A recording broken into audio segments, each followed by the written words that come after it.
Muy buenas noches y bienvenidos a Signo Pesos, la economía al alcance de su pantalla. Estos son los temas claves de hoy.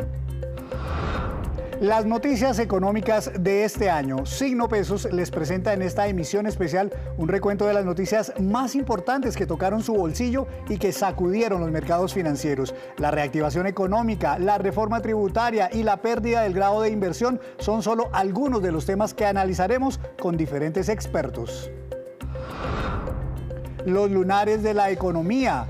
Los bloqueos de las carreteras, la crisis de los contenedores, la inflación, el dólar caro y los problemas de Hidroituango son apenas unos de los temas que terminaron afectando muchos sectores y a miles de personas. Ya les contaremos por qué. Remesón en el mundo empresarial. Varios negocios sacudieron las bolsas y fueron protagonistas este año. Las ofertas de compra del grupo Gilinski, el control accionario que Ecopetrol asumió en la compañía ISA y las jugadas de las aerolíneas para salir de la crisis siguen dando de qué hablar en nuestro país.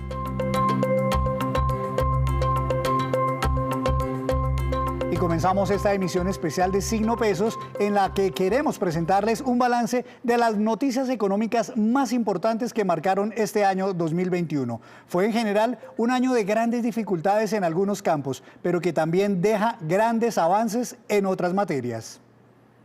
De hecho, quisiera comenzar con esta que bien puede ser la cifra económica del día y en realidad de todo este año 2021, 9,7% y corresponde al crecimiento económico esperado por el gobierno para este año 2021 en la economía de nuestro país, una cifra que sería histórica, pues sería la mayor en casi medio siglo según dice el gobierno. Inclusive hay analistas que proyectan ese crecimiento en 10 o hasta 10% hasta 10,3% para este año. Y en este programa de balance económico tendremos opiniones de un vocero gremial, un analista o de un experto en cada uno de los temas noticiosos que les vamos a contar.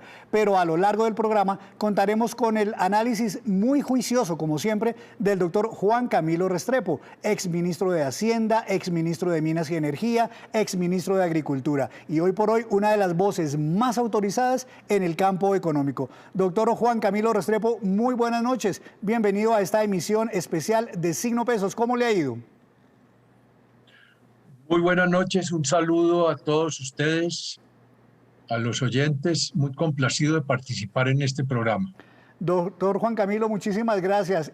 ¿A usted le da la sensación de que este año efectivamente ha sido muy positivo, de una amplia recuperación, muy bueno para la economía, como dice el gobierno y como dicen muchos otros analistas?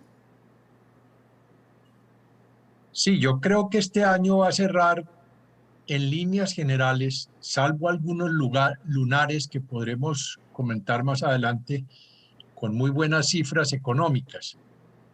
Realmente en el campo fiscal y en otros, como el mismo crecimiento, vamos a tener un año récord. Pero como hay lunares, creo que hay que registrar que son buenas cifras, pero tampoco es para tirar voladores o sonar las campanas a los cuatro vientos, porque hay que ajustar algunos puntos de la economía todavía.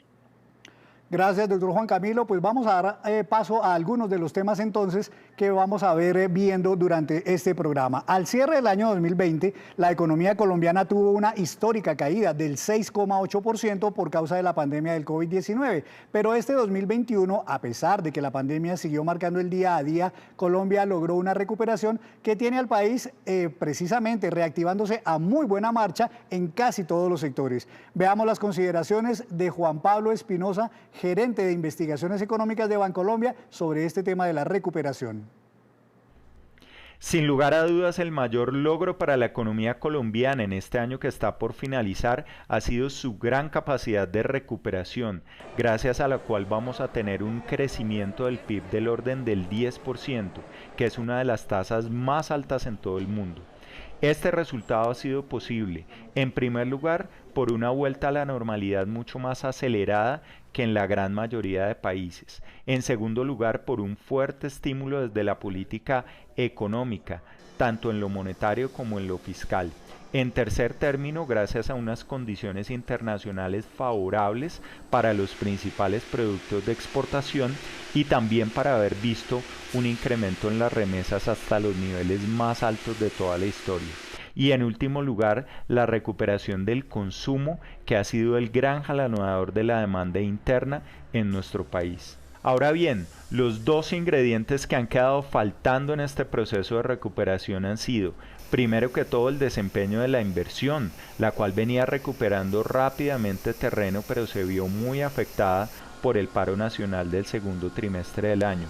Y en segundo lugar, el avance del mercado laboral, ya que a pesar de que se han venido creando puestos de trabajo después de la llegada de la pandemia, la tasa de desempleo todavía está por encima de sus niveles pre-COVID y la informalidad es hoy en día mayor de la que teníamos previamente.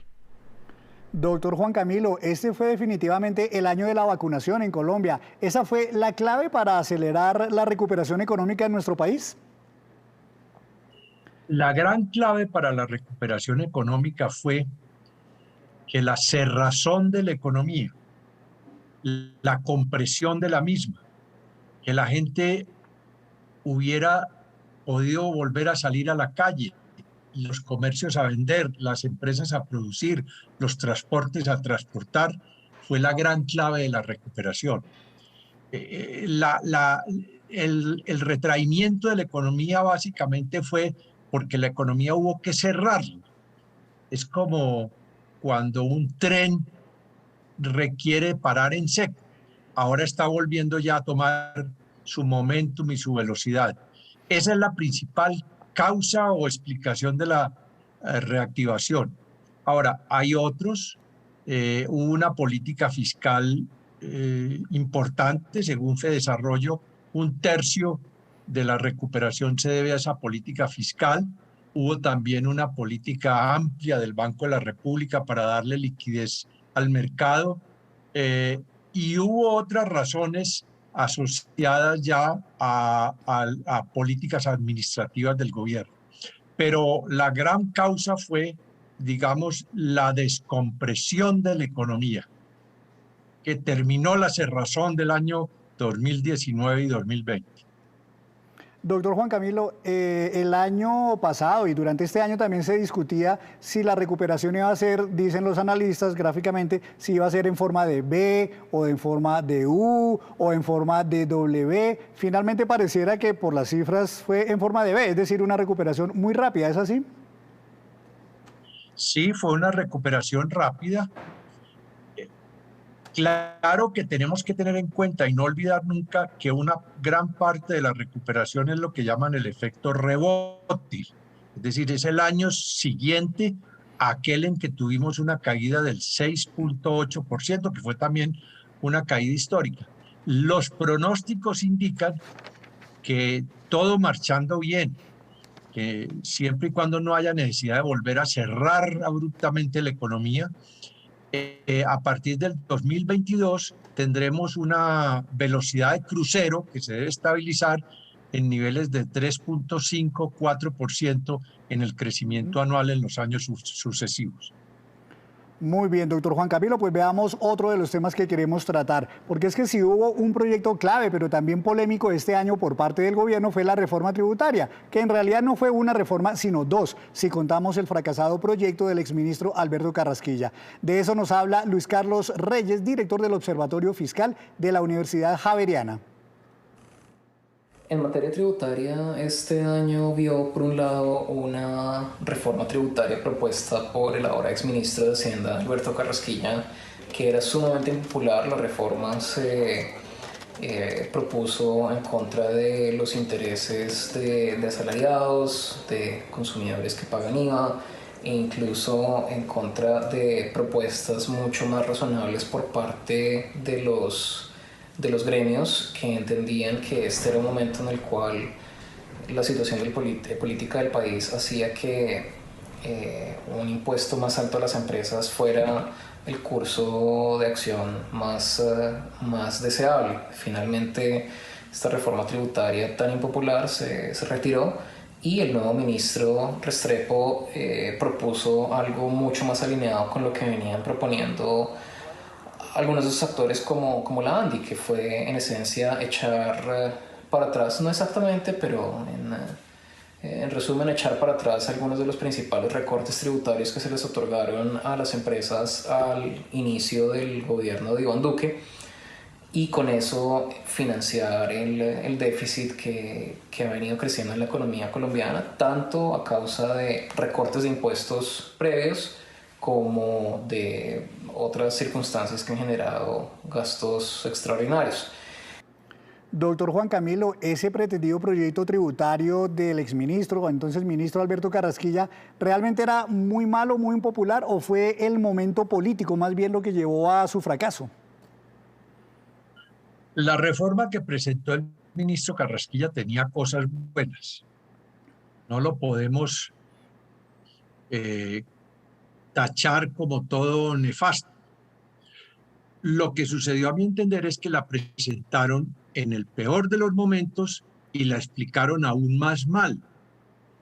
En el peor de los momentos, cuando prácticamente estaba comenzando a agravarse la situación social, y fue pésimamente explicada.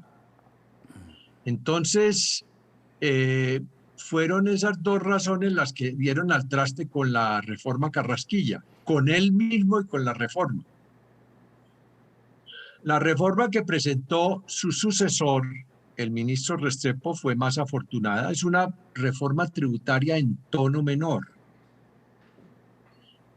Se tomaron mucho cuidado el ministro y sus colaboradores y las bancadas mayoritarias en el Congreso de no pisar callos a nadie. Entonces, claro, terminó siendo aprobada hasta por los mismos empresarios. De manera que es una reforma en tono menor, lo he dicho, que tiene cosas también muy interesantes que no tenía tan claramente diseñada la reforma Carrasquilla. Por ejemplo, el diseño de la regla fiscal que va a regir de ahora en adelante en el país, después de un periodo de 2 años de transición. Pero como el mismo gobierno lo dijo en la exposición de motivos, esta reforma tributaria que salió adelante del ministro Restrepo, la 2155 del año 2021, apenas recoge 2/3 de lo que se necesita. De manera que el próximo gobierno se va a tener que estrenar, si no arranca por las vías del populismo irresponsable, se va a tener que estrenar con una nueva reforma tributaria que uno supondría que los asesores de los candidatos que están actualmente en la palestra en el país ya deben estar trabajando en ellas, porque no va a dar mucho tiempo. Así es, seguramente es así, y muchos analistas ya dicen que se requiere una nueva reforma tributaria como primera tarea del próximo gobierno.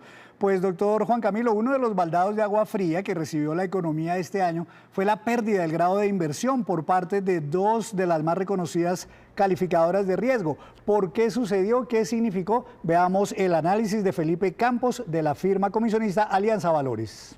El 19 de mayo del 2021 y después confirmado el 1 de julio, 2 de las calificadoras más importantes del mundo, Standard & Poor's y Fitch, decidieron quitarle el grado de inversión a Colombia, algo que no sucedía desde 1999, coincidencialmente después de la última recesión que Colombia había vivido en 1998.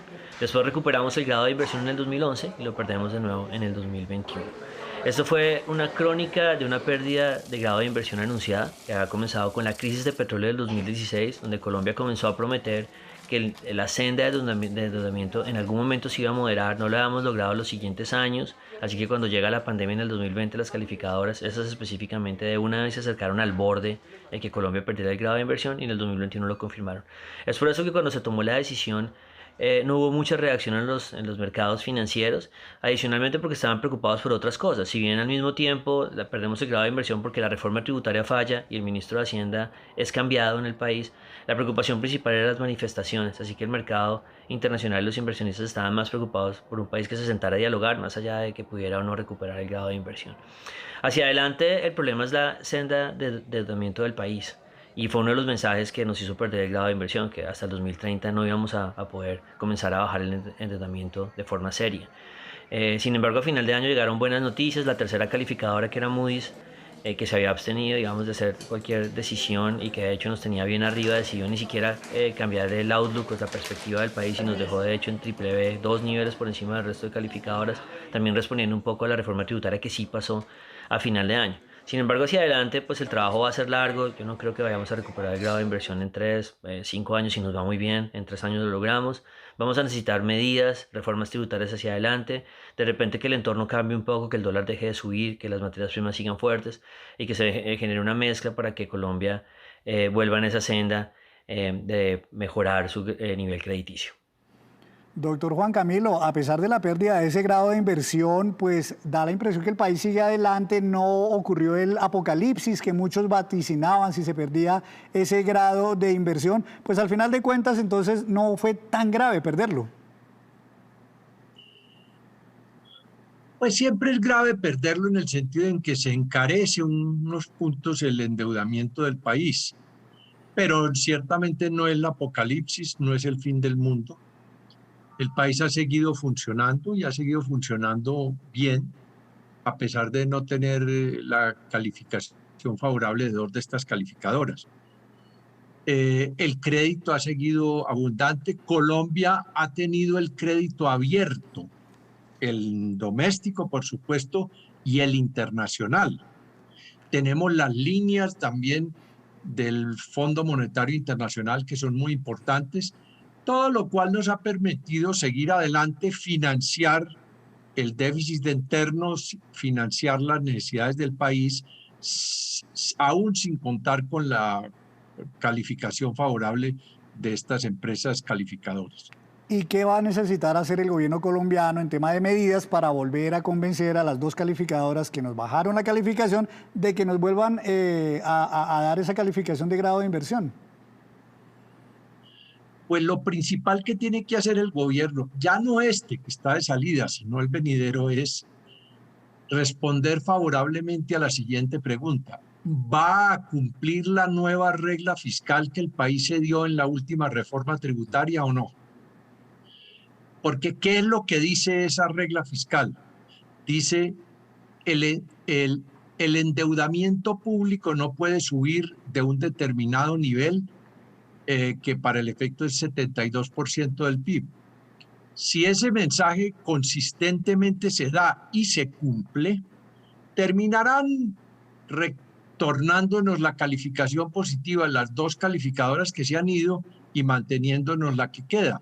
Y en general el sistema bancario internacional y las multilaterales. De manera que lo primordial que hay que hacer es cumplir con la regla fiscal, la nueva, con su nuevo ropaje que se dio al país. El nuevo ropaje consiste en que ya la regla fiscal se mide no en función del déficit, sino en función de la deuda, que es un avance interesante desde el punto de vista técnico, pero ese es el mensaje internacional de la sostenibilidad fiscal del país en los años venideros. Así es, pues ojalá sea pronto que logremos recuperar de nuevo esa confianza de nuestro país en el entorno internacional. Y si hay un sector que ha mostrado rapidez en la recuperación es el del comercio. Los 3 días sin IVA ayudaron muchísimo y ya estamos en niveles superiores a los de la prepandemia. Jaime Alberto Cabal, presidente de FENALCO, nos cuenta su visión sobre este crecimiento en las ventas.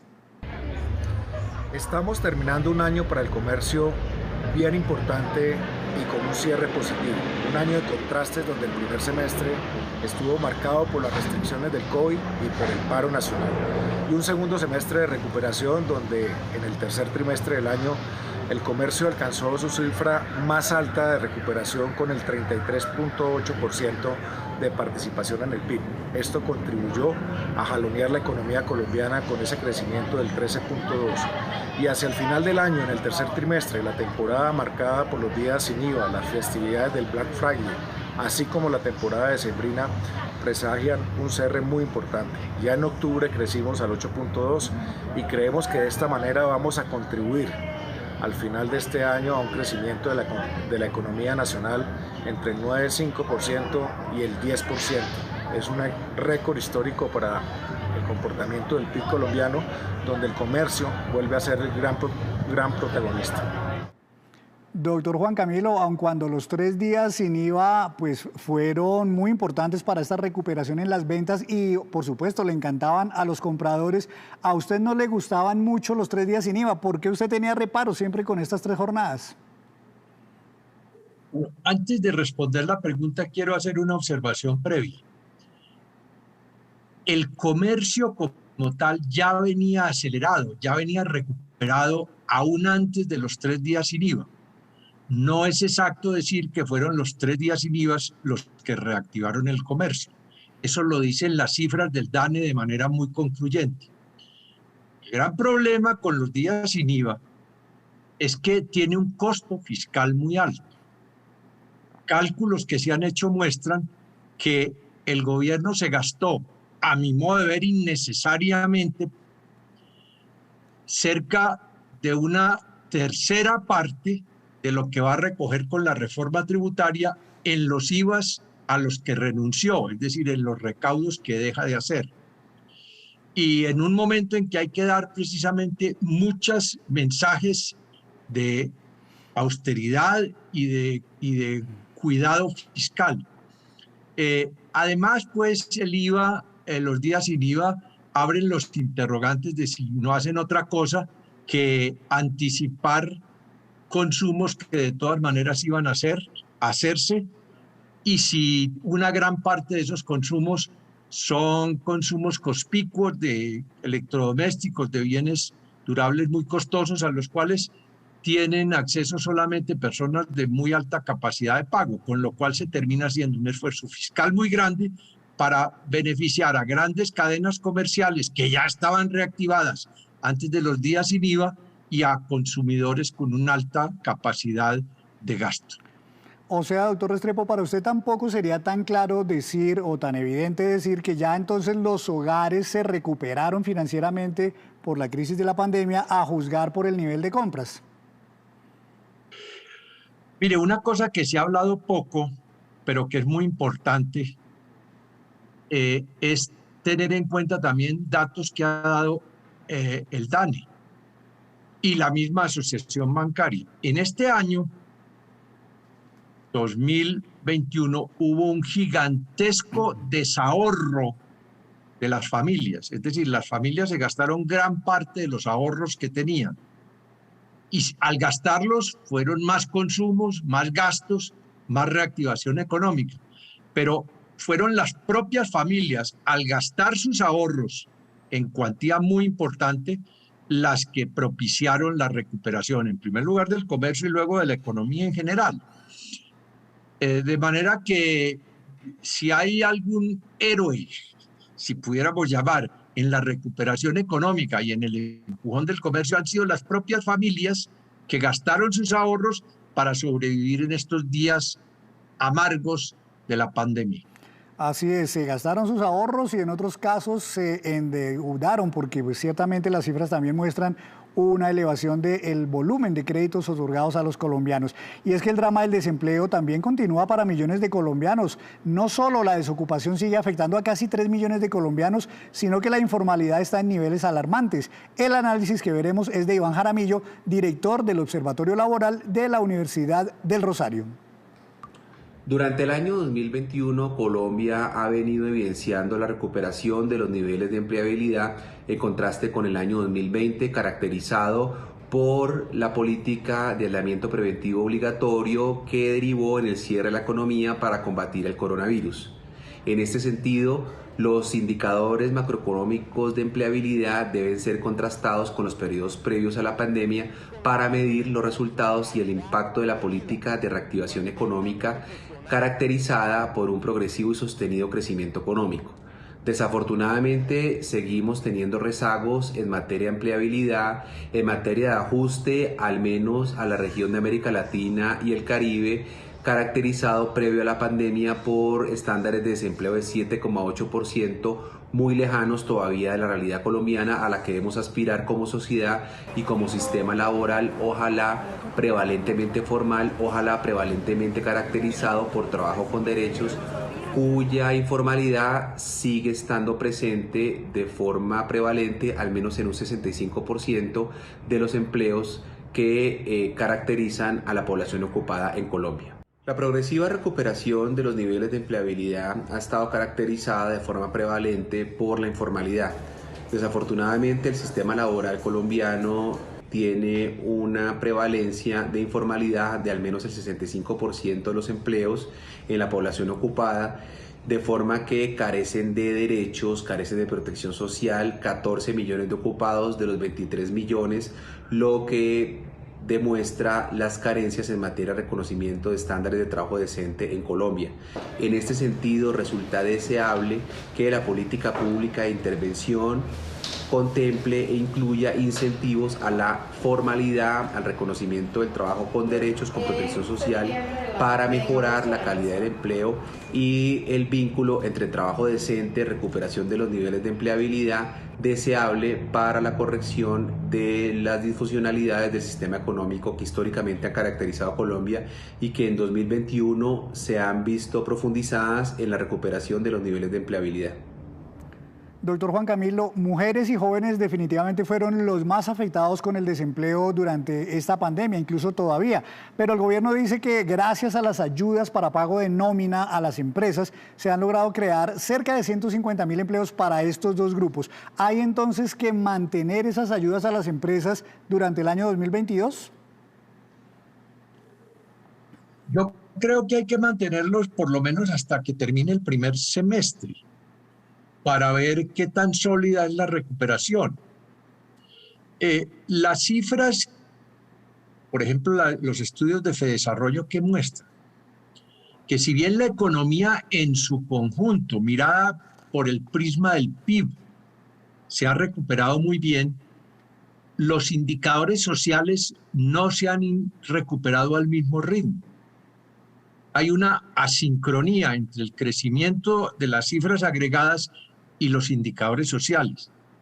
Los índices de pobreza siguen muy mal, los índices de seguridad alimentaria siguen muy mal. Según el DANE, 1 de cada 3 familias encuestadas dice no tener ingresos suficientes para comprar las 3 comidas diarias, y el empleo sigue rezagado.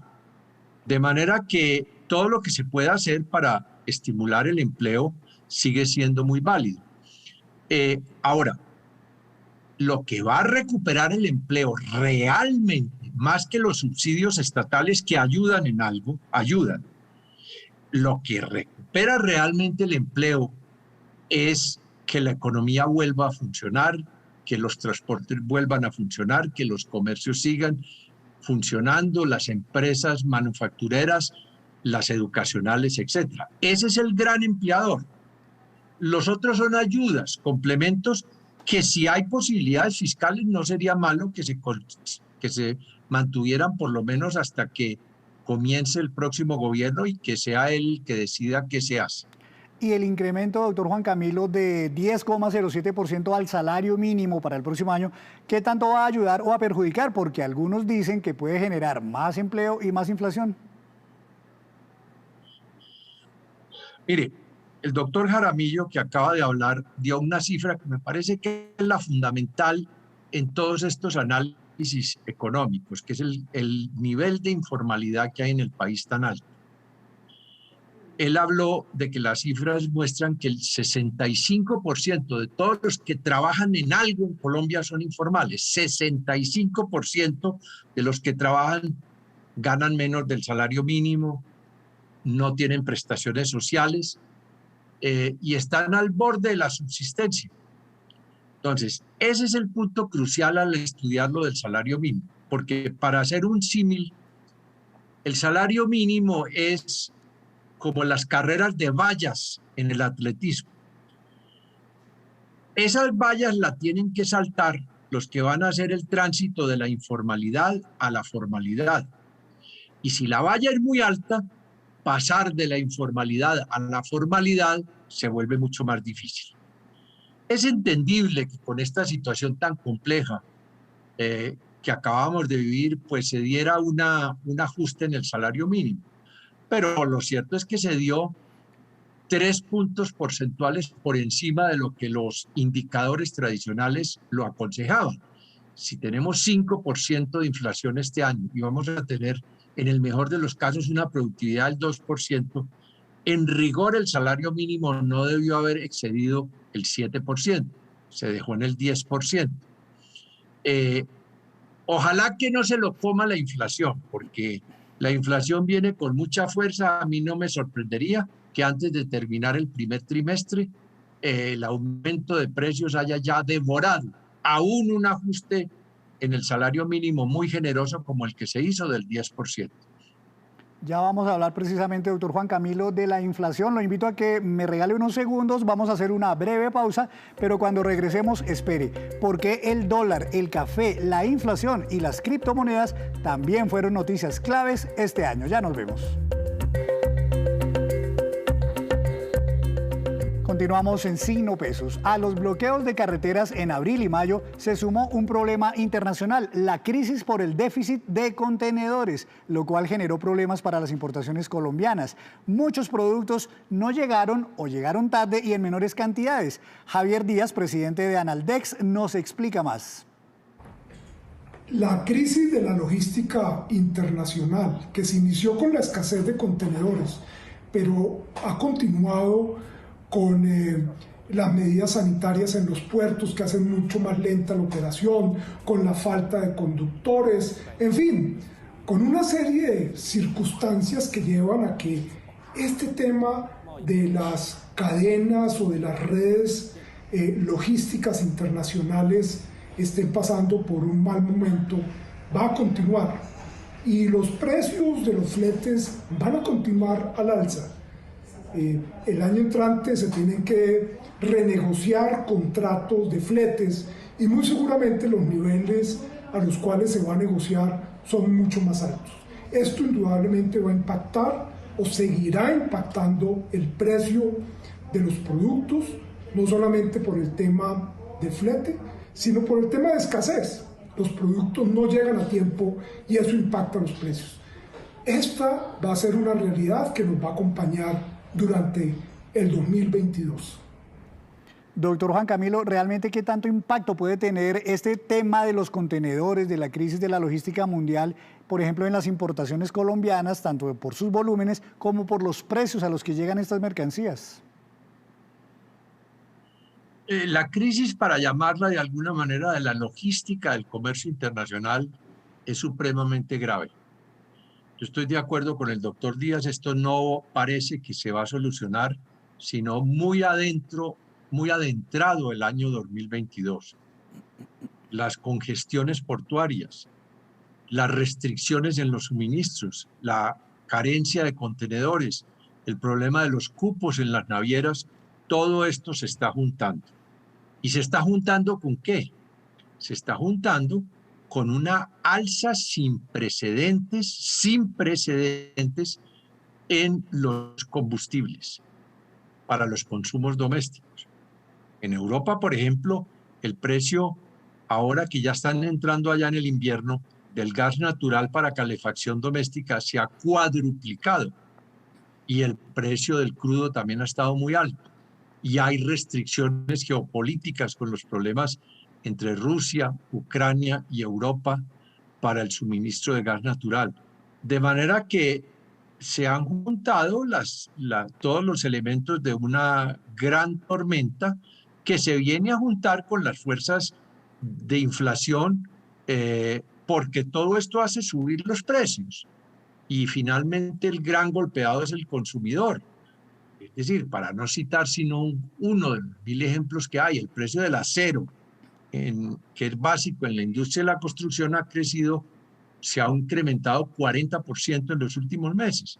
Eso se repercutirá naturalmente en las construcciones y en los costos de las viviendas. Y ese es apenas un ejemplo de los muchos que hay, para no hablar de los alimentos de animales, para no hablar de los fertilizantes, en fin, de 1000 cosas que han tenido un comportamiento realmente anormal al alza en los últimos meses. Así es, y todo ese encarecimiento que usted menciona en las mercancías, doctor Juan Camilo, se llaman inflación. Y es que dicen que la inflación es precisamente el mayor impuesto de los pobres. Y este año el costo de vida será superior al 5% y se vio reflejado en muchos productos. Juan Daniel Oviedo, el director del DANE, nos explica esta situación. Todos somos conscientes que una de las protagonistas del cierre de este año en materia económica es la inflación. Veníamos de un año 2020 con una inflación anual del 1,61% y en donde en 5 de 12 meses habíamos encontrado inflaciones mensuales negativas por medidas regulatorias como la exención de IVA a la telefonía móvil, con medidas asociadas con ausencia de mercados o de precios por los confinamientos y asimismo los efectos de los días sin IVA, especialmente hacia finales del año 2020. Iniciamos el 2021 con un patrón de inflación muy similar durante los 4 primeros meses con aquel observado en el año 2020, pero llega el mes de mayo y las afectaciones del paro nacional generan una inflación mensual del 1%, fundamentalmente asociada con una inflación de alimentos. Una corrección que ha sido difícil de obtener en la medida en que además de la afectación logística interna, estamos expuestos a una afectación logística internacional que está encareciendo los insumos agropecuarios, que está encareciendo algunos elementos como los aceites y que rápidamente ha permitido que, si bien en noviembre de 2021, con una inflación del 5,26%, los alimentos dentro y fuera del hogar están aportando más del 60% del total de la inflación, pues vemos unos incrementos anuales supremamente altos, fundamentalmente asociados con productos como la carne, las leches, que rápidamente están generando una afectación de esa inflación, particularmente en los hogares que se encuentran en situación de pobreza y vulnerabilidad. Frente a este preocupante tema de la inflación, doctor Juan Camilo, la Junta Directiva del Banco de la República comenzó desde hace unos meses a incrementar la tasa de interés de intervención, la que le cobra por los préstamos de dinero que le hace a los bancos. Ya con la última alza de hace unos días quedó esa tasa en el 3%. Para el próximo año, doctor Juan Camilo, lo que podemos esperar es entonces que se van a incrementar los créditos bancarios. ¿Por qué por esa vía pretenden controlar o reducir la inflación? Si el año 2020 y el año 2021 habrán de ser recordados en la historia como los años de la pandemia, no parece extraño que el año 2022 haya de ser recordado como el año de la inflación. La inflación está sacando sus garras en todas las latitudes, no solo en Colombia. Hace poco se divulgaron las cifras de la inflación norteamericana, noviembre, y ella arroja un guarismo que es el más alto nivel de incremento en precios en 40 años. En toda Europa está creciendo la inflación también a tasas nunca vistas.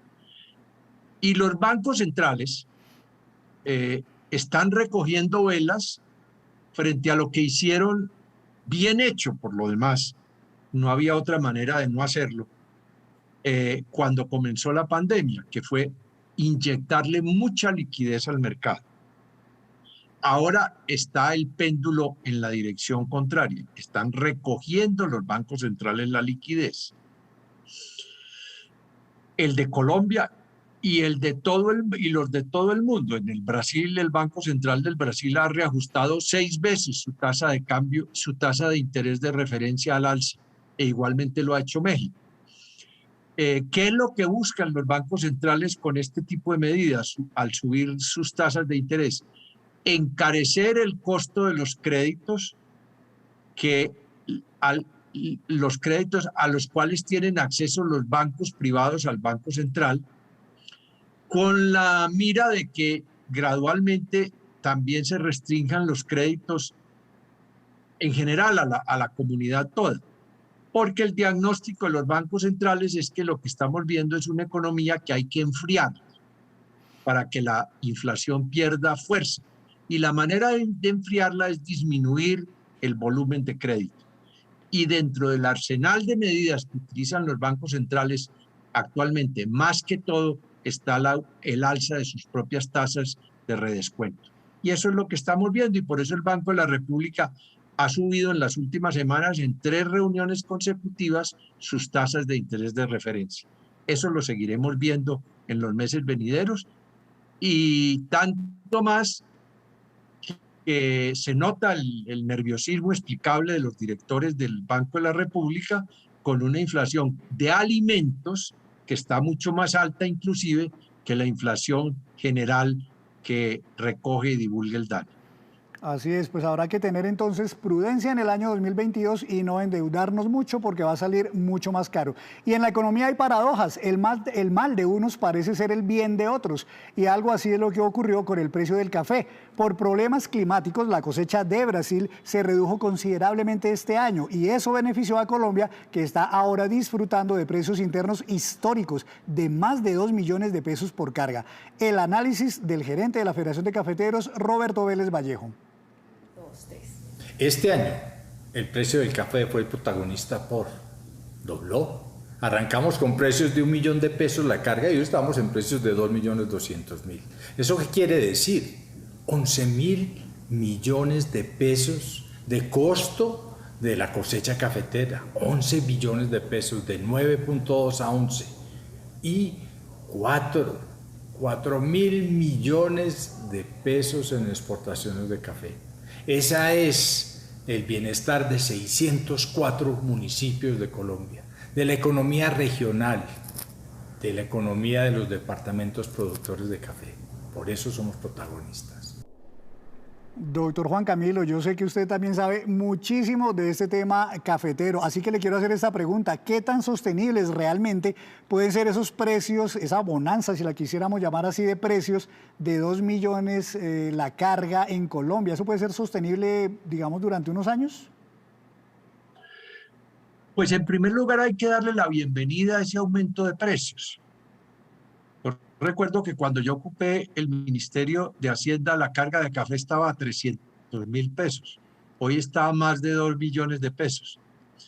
Esos buenos precios, unidos a una cosecha en líneas generales abundante, le ha permitido a los cafeteros recomponer su economía, mantener bien mantenidos sus cafetales y, lo que es muy importante, tener unas prácticas culturales como las que requiere la caficultura, por ejemplo, la renovación. Pero en materia de productos básicos como el café, no hay que olvidar que todo lo que sube, baja. Estos precios probablemente no se van a sostener indefinidamente. ¿Su origen cuál es? Su origen fue unos trastornos climáticos muy fuertes que hubo en el Brasil este año. Primero una sequía y después unas heladas. Pero si el Brasil tiene un año meteorológicamente normal, vamos a ver a un Brasil a la vuelta de un año y medio, con una capacidad de exportación gigantesca porque su parque cafetero es muy grande y puede suministrar unas cantidades muy grandes de café en el mercado. Y otro tanto se puede decir con Vietnam. De manera que está bien, ojalá se invierta bien, ojalá los cafeteros no se enloquezcan, guarden parte de esto como ahorros para cuando vengan las vacas flacas, que en materia de productos básicos siempre llegan después de las vacas gordas. Así es, muy gráfico, doctor Juan Camilo. Y otro de esos temas económicos que trae beneficios a unos, pero también malestares para otros, es por ejemplo el del dólar. El dólar este año en Colombia superó en varias ocasiones el nivel de los 4.000 pesos. La devaluación de nuestra moneda llega a casi 15% este año.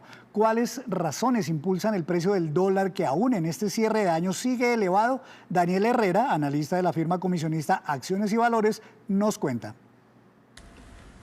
Las razones principales para la pérdida de valor del peso colombiano recientemente están asociadas al aumento en el temor frente al control de incremento de precios en el país, acompañado por incertidumbre fiscal y política observada durante el segundo y tercer trimestre del año, al tiempo que en abril se producía la pérdida de grave inversión en Colombia, afectando directamente la entrada de dólares hacia el país.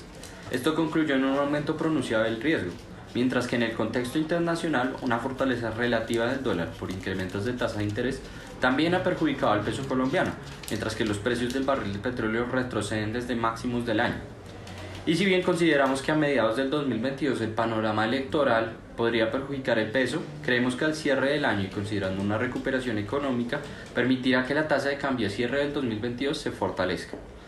Por otra parte, los incrementos de tasa repo por parte del Banco de la República son un factor que vuelve atractivo invertir en Colombia y proporciona soportes para el peso colombiano. En economía definitivamente todo tiene una doble cara, por eso le pregunto, doctor Juan Camilo, ¿qué es lo bueno y qué es lo malo de $1 a 4.000 pesos en Colombia? Bueno, un dólar caro favorece a los exportadores, pero encarece las importaciones y encarece el pago de la deuda externa. Yo tengo la impresión de que épocas de dólar muy barato no vamos a volver a ver. No quiere decir que no pueda bajar de los niveles de 4.000 que hoy está, pero un dólar muy barato creo que ya es cosa del pasado. ¿Por qué? Porque el mercado del dólar responde a expectativas y en las expectativas de la economía colombiana hay muchos lunares y muchos interrogantes todavía por dilucidar. ¿Cuál es la situación fiscal que va a heredar el nuevo gobierno? ¿Cuál es la reacción social que vamos a tener cuando empiecen a hacerse las cuentas en blanco y negro de todos los estragos sociales que dejó la pandemia? De manera que más nos vale prepararnos a un dólar caro, que es bueno para los exportadores, pero por ejemplo para el café también es bueno recordar que el dólar caro está encareciendo muchos de sus insumos, los fertilizantes que son muy utilizados en café, para citar un ejemplo, y los insecticidas. De manera que los costos de producción, sobre todo de aquellos que son importados, también se encarecen. Y finalmente, el dólar caro también es malo, o mejor, afecta y golpea al consumidor, porque todo lo que se encarece en términos de importaciones termina aguas abajo repercutiendo sobre el costo de los productos finales. Así es, muchas cosas que se compran con la tarjeta de crédito, por ejemplo, en dólares, porque se compran por portales que son en el extranjero, o tiquetes aéreos internacionales, por ejemplo, los cobran en dólares, así que claramente se encarecen.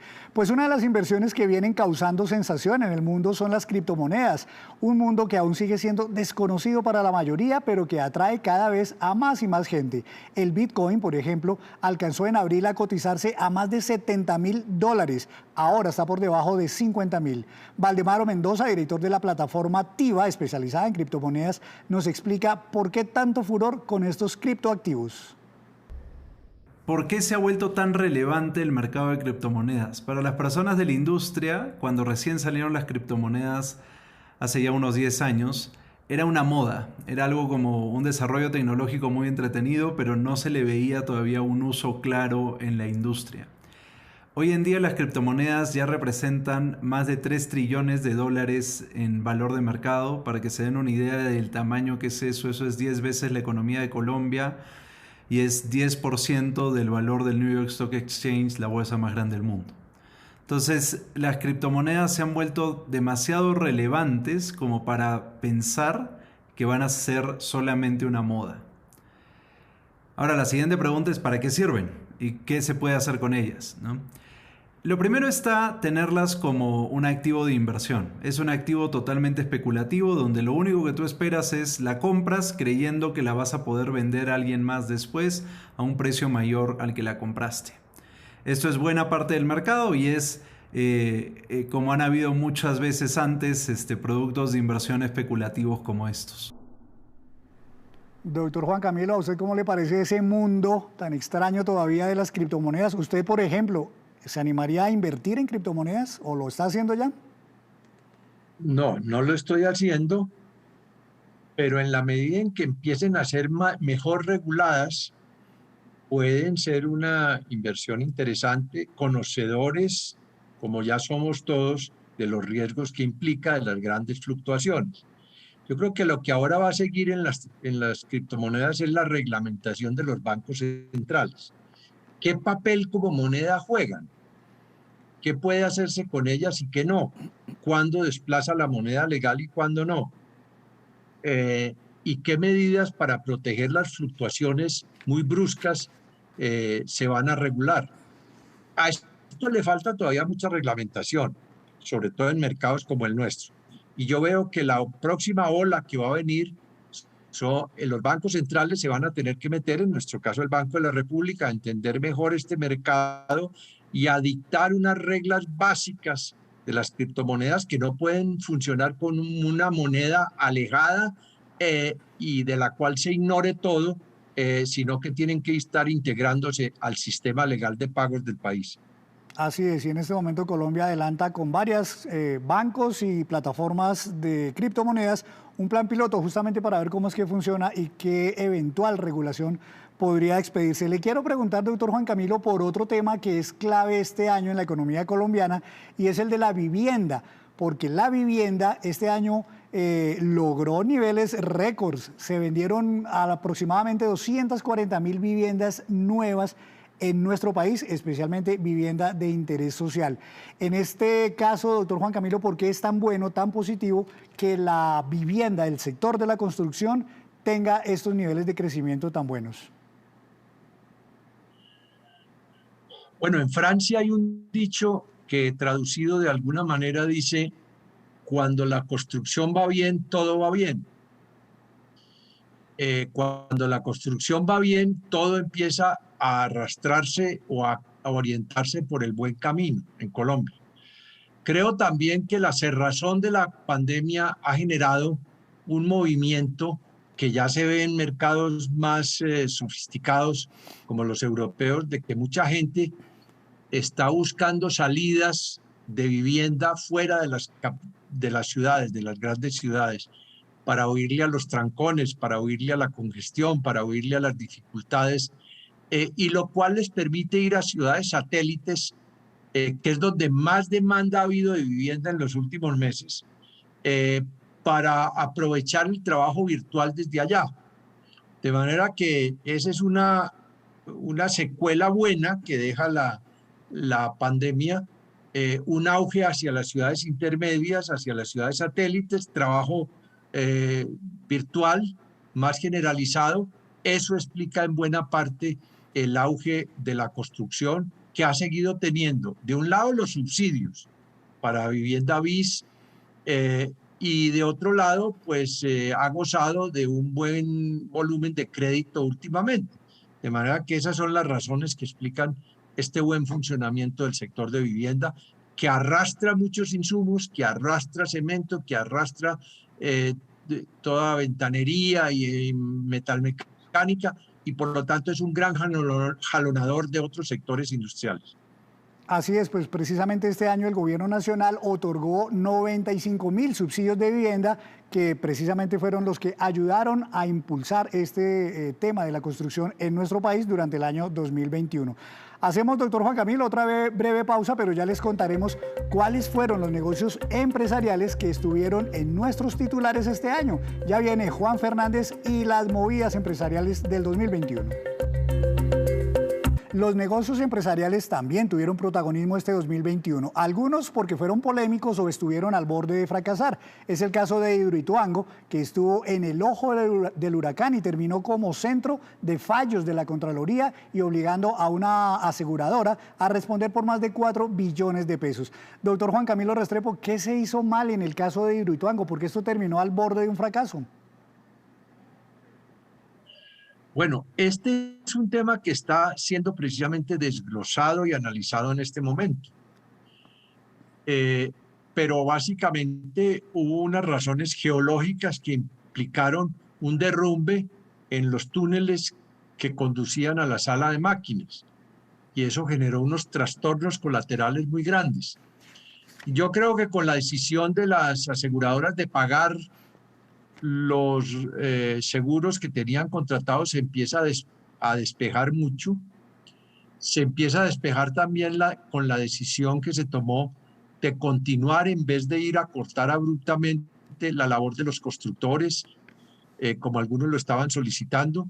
De manera que, así sea con algún retraso, todo parece indicar que en algún momento del año entrante deben entrar las turbinas de Hidroituango a funcionar con un costo grande, con un sobrecosto grande. Afortunadamente estaban esos seguros.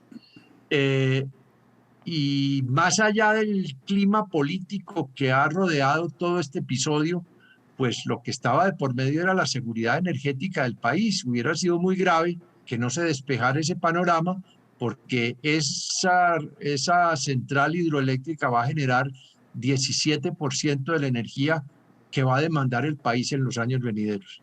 Justamente creo que por eso es que todo el país tuvo sus ojos puestos o tiene todavía sus ojos puestos en este proyecto. Es demasiado importante para el sector eléctrico, ¿verdad? Es muy grande. Primero que todo, es la primera vez que se embalsa para efectos de generación el río Cauca. Embalsar el río Cauca no es una cosa sencilla. Es un río, es el segundo río, y en ese sector por donde pasa va muy encañonado, con una gran caída y con una gran potencia. De manera que sí, es muy importante, y dadas las proyecciones, así se hayan, lo cual es plausible, desarrollado algunos proyectos fotovoltaicos y eólicos últimamente, Colombia sigue siendo muy dependiente de la energía hidráulica por su configuración histórica y geográfica. De manera que si Hidroituango no entrare a tiempo, sería muy, muy grave. Ya lo mencioné, 17% de las proyecciones venideras dependen de que Hidroituango esté funcionando.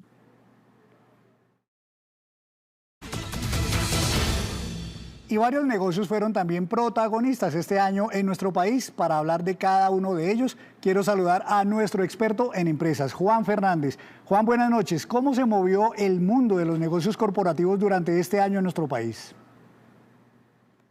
Como sabe, hay negocios todo el año, pero quizás 3 marcaron este 2021 en sectores diferentes, pero en momentos de reactivación económica y que sirven para despertar los mercados. Empezamos con el más grande de todo el año, la compra que hizo Ecopetrol del 51,4% de interconexión eléctrica ISA al Estado colombiano. El valor es de ese negocio de unos 14,2 billones de pesos, y es importante porque de alguna manera marca el rumbo de una Ecopetrol pensada a futuro con negocios diferentes al petróleo. ISA tiene presencia en 7 países y sus intereses se extienden más allá de la energía eléctrica, que representa como el 86% del grupo, y participa de los sectores también de vías y telecomunicaciones. Es un grupo grande y los activos de la compañía superan los 53 billones de pesos. El negocio le sirvió al gobierno para tratar de ajustar sus finanzas y contener de alguna manera los estragos económicos del COVID-19. Al final, como le decía, el negocio marca esa línea en la estrategia de transición energética del grupo Ecopetrol. Bueno, Juan, ¿y cuál podría ser ese segundo tema de negocios o de movidas empresariales de este año que termina? Pues fíjese, sin duda el de las aerolíneas, una de las industrias más golpeadas durante la pandemia, y aquí un par de casos, por supuesto el de Avianca, a la que en noviembre el juez de bancarrotas del Tribunal del Distrito de Nueva York aprobó su plan de reestructuración, ese camino de salida a su proceso de quiebra. Así, Avianca logró reducir su deuda en unos 5.000 millones a 3.500 millones y elevar sus niveles de caja desde 470 millones de dólares a unos 1.250 millones de dólares. En ese desarrollo del plan se creó una nueva holding llamada Avianca Group International con sede en el Reino Unido. Al tiempo, las acciones de la compañía salieron de la Bolsa de Valores de Colombia. Avianca pues sigue en ese plan de transformarse en una aerolínea más eficiente, en lo que le ha llevado, entre otras, a tomar modelos de aerolíneas de bajo costo y así esperar dar utilidades en 2023. Otro caso, el de LATAM, la segunda línea aérea por participación de mercado en Colombia, que también va en ese camino, quizás más lentos porque sus bonistas no han estado de acuerdo con ese plan presentado para salir del capítulo 11. LATAM espera levantar más de 8.000 millones de dólares para llevar a cabo su plan y que al final el valor de la compañía se fije en unos 14.000 millones de dólares. De paso, se ve la forma en la que los actuales accionistas se diluirían a un 0,1% de la futura compañía, pero con la opción de aportar nuevos fondos y aumentar su participación. En 2020, La aerolínea perdió unos 4.545 millones de dólares. A septiembre de este año las pérdidas ya sumaban 1.892 millones de dólares, mientras las dos principales aerolíneas presentes en el mercado colombiano pues se acomodaban de alguna manera, pues van ganando también espacio las compañías de bajo costo. Ejemplo, Viva Air. Se dice que el que viene será un buen año para las aerolíneas. Y para el cierre, Juan, ¿cuáles otros negocios sacudieron los mercados este año? Cerrar con quizás la mayor movida de los negocios del año, la intención del Grupo Gilinski de quedarse con participaciones de los grupos Nutresa y Sura, pertenecientes en su mayoría a compañías del grupo empresarial antioqueño, en un negocio conjunto que puso sobre la mesa unos 15 billones de pesos y representó, independientemente del resultado final, dos cosas. Una, despertar de las bolsas de valores de Colombia, una bolsa dormida durante varios periodos y a la que estas ofertas públicas de adquisición le devolvieron vida de nuevo. Y dos, el replanteamiento para el grupo empresarial antioqueño de su famoso cruce de acciones, el llamado enroque, con lo que el grupo pues, se protegió durante unos 40 años de tomas hostiles de otros grupos económicos para quedarse con las empresas paisas. Tanto el GEA como la familia Gilinski se enfrentaron en un pulso de poder y dinero que al final movió la mesa de los negocios, de las adquisiciones y también del sector privado, como hace décadas no sucedía. Y este pues, es el resumen con las tres movidas quizá más representativas de este año, que tuvo muchas más, pero que dejaron ver que en los negocios cualquier cosa puede suceder. Juan, excelente resumen, muchísimas gracias y nos veremos luego con más movidas empresariales. Doctor Juan Camilo Restrepo, le quiero hacer una pregunta sobre este último tema, este último negocio que mencionaba Juan Fernández, que es el de las OPAs, el de las ofertas de adquisición del grupo Gilinski por empresas que son del grupo empresarial antioqueño.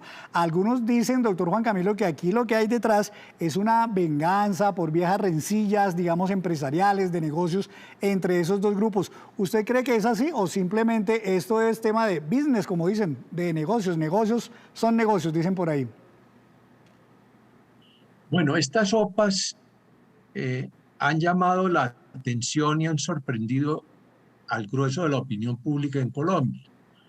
Sin embargo, hay que recordar que estas OPAs, que son ofertas públicas de compra, son el pan de cada día en las bolsas y en los mercados de capitales más desarrollados. Con eso lo que estamos entrando es, digamos, en un nivel de mayor desarrollo de nuestro mercado de capitales.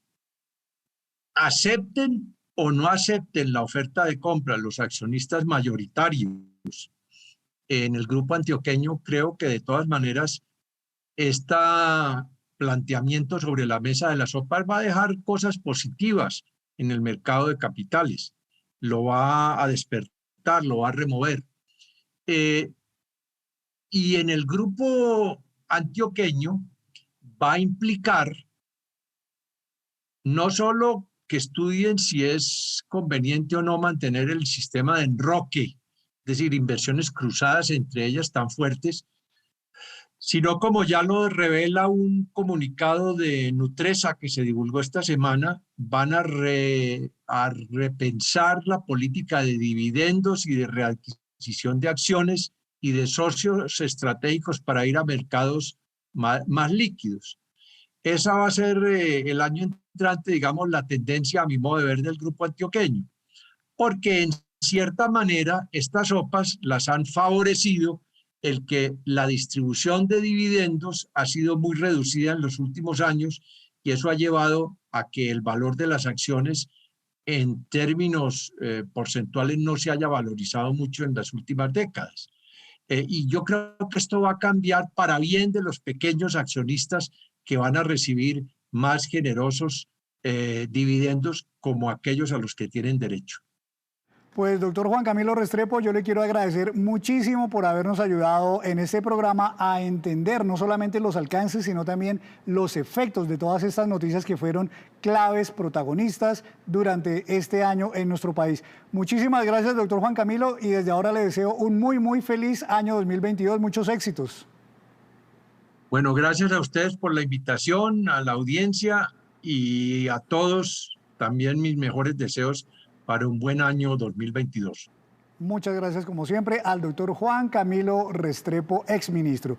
Y antes de despedir este programa, los quiero dejar con este dato. Colombia fue el país del mundo que mejor se recuperó este año en materia económica, según la revista británica The Economist. La reactivación actual de Colombia es del 108,5% frente a los meses previos a la pandemia. Le siguen Pakistán con un nivel de 107,1% de reactivación, Egipto 98%, Nigeria 97,5%, Irlanda 94%, Hong Kong 92,4% y México 92,3%. Y así terminamos por hoy y por este año 2021. Les agradecemos su amable audiencia y por permitirnos día a día mantenerlos informados sobre el acontecer económico. Los esperamos ya en el año 2022 con toda la información económica que usted necesita saber. Esto es Signo Pesos, la economía al alcance de su pantalla. Para todos ustedes, un muy feliz año nuevo. Dios los bendiga.